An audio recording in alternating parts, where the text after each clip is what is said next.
অনেক কিছু স্যাক্রিফাইস করতে হয় প্রবাস লাইফে, যেমন আমাদের ঘুম। এই ছেলেটা সারাদিন ডিউটি করছে, ডিউটি করার পরে রাত্রে 1টা বাজে গেছে, 1টা বাজে যাওয়ার পরে এখন বাজে 4:30, প্রায় 5টার কাছাকাছি বাজে, এখনো পর্যন্ত ঘুম নাই। আবার কিছুক্ষণ পরে আবার যাইব, 2-3 ঘন্টা পরে। এটাই ভাই লাইফ। ডেলি প্রায় কয় ঘন্টা ডিউটি করো ডেলি? 12 ঘন্টা 10 ঘন্টা 12 ঘন্টা 10 ঘন্টা, অনেক সময় 16 ঘন্টা, আবার অনেক সময় দেখেন। কালকের একটা উদাহরণ দিই আপনাদেরকে। কালকে আমরা 4টা বাজে ডিউটিতে গেছি, দিনের 7টা-8টা বাজে আইছি না, বাসা আস্তে আস্তে 9টা বাজে গেছে। স্বপ্নও দেখেন চোখের ভিতরে পুরো ঘুম। তো স্বপ্ন, দেশে যাওয়ার পরে তোমার প্রথম ইচ্ছাটা কি? প্রথম ইচ্ছা হলো ঘুম ঘুম ঘুম। আমাদের প্রবাসীদের স্বপ্ন পূরণ হবে দূরের কথা, ঘুমই পূরণ হয় না। ঠিক আছে, এরকম একটা অবস্থা। আসসালামু আলাইকুম এভরিওয়ান, কেমন আছেন সবাই? আশা করি ভালো আছেন। তো আমরা এখন ডিউটি করে আসলাম। তো এখন বাজে 5টা, আমরা এইমাত্র ডিউটি শেষ করে আসলাম, ডিউটির জন্য প্রস্তুতি নিতেছে। তো আমাদের রাতে ডিউটি করতে হয়।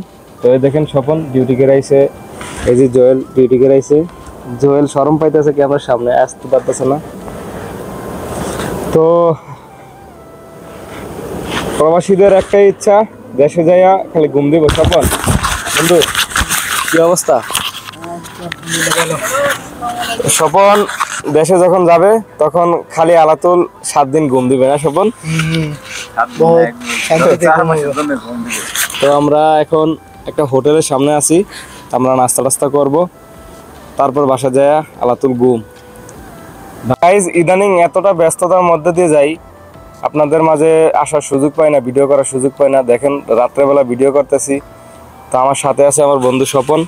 তো বন্ধু ছুটিতে যাইব, এতটা ব্যস্ত, কাজের এত চাপ, ছুটিতে যাইতে পারতেছে না। তো খুবই মুসিবত। স্বপনও দেখেন চোখের ভিতরে পুরো ঘুম। তো স্বপন, দেশে যাওয়ার পরে তোমার প্রথম ইচ্ছাটা কি? প্রথম ইচ্ছা হলো ঘুম ঘুম ঘুম। আমাদের প্রবাসীদের স্বপ্ন পূরণ হবে দূরের কথা, ঘুমই পূরণ হয় না। ঠিক আছে, এরকম একটা অবস্থা। তো আমার বন্ধু দেশে যাইব, দেশে যায় ঘুম দিব, ঘুম দিয়ে তার ঘুম পূরণ করবে। তো অনেক দিন ধরে ভিডিও করি না, তো ইনশাল্লাহ এখন থেকে আলাতুল ভিডিও করব। এটা হচ্ছে মদিনা সুগল খুদরা। তো এই জায়গাটা বিকালবেলা অথবা একটু পরে একদম গাড়ি দিয়ে পরিপূর্ণ হয়ে যাবে, জমজমাট হয়ে যাবে। তো দেখেন এমন একটা সময় আমাদের ডিউটি শেষ হয়েছে, এই সময়ে আমরাই শুধু এখানে, আর কেউ নাই। তা আমরা এখন নাস্তা করার জন্য বসে আছি, কিন্তু দোকান খুলে নাই। কি একটা অবস্থা ভাই! এই দেখেন একদম এই জায়গাটা আপনার অন্য সময় যদি আমি সুযোগ পাই ভিডিও করব দূরের কথা, আমি ওই সময় সুযোগই পাই না। এরকম একটা অবস্থা থাকে, রাস্তাঘাট ঘাটে পরিপূর্ণ লোকজন থাকে।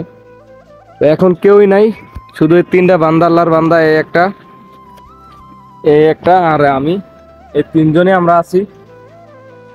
কি বলবো ভাই, এটা হচ্ছে আমাদের প্রবাসীদের লাইফ। প্রবাসটা আপনারা যত সহজ মনে করেন, আসলে প্রবাসটা ভাই অত সহজ না। প্রবাস লাইফটা অনেক কঠিন, অনেক। এরকমই এভাবেই আমাদের দিনকাল চলতেছে। তো ভাই, প্রবাস থেকে আমরা বলতেছি আমাদের দুঃখের কথাগুলো। যদি ভালো লাগে তো অবশ্যই আমাদের ভিডিওগুলো দেখবেন, ভিডিওতে like comment share like comment করবেন, রনিকে সাপোর্ট করবেন। আর ওই স্বপন হচ্ছে আল্লাহর বান্দা নামে একটা পেজ আছে স্বপনের, অবশ্যই এটা ফলো করবেন, সাথে সাথে আমাকেও ফলো করবেন। তো দেখা হবে আরো সুন্দর সুন্দর ভিডিওতে। আমার ইউটিউব চ্যানেল থেকে দেখে থাকলে অবশ্যই ইউটিউব চ্যানেলটা সাবস্ক্রাইব করে দিবেন, আর ফেসবুক পেজে দেখে থাকলে অবশ্যই ফেসবুক পেজটা ফলো করে দিবেন। আল্লাহ হাফেজ।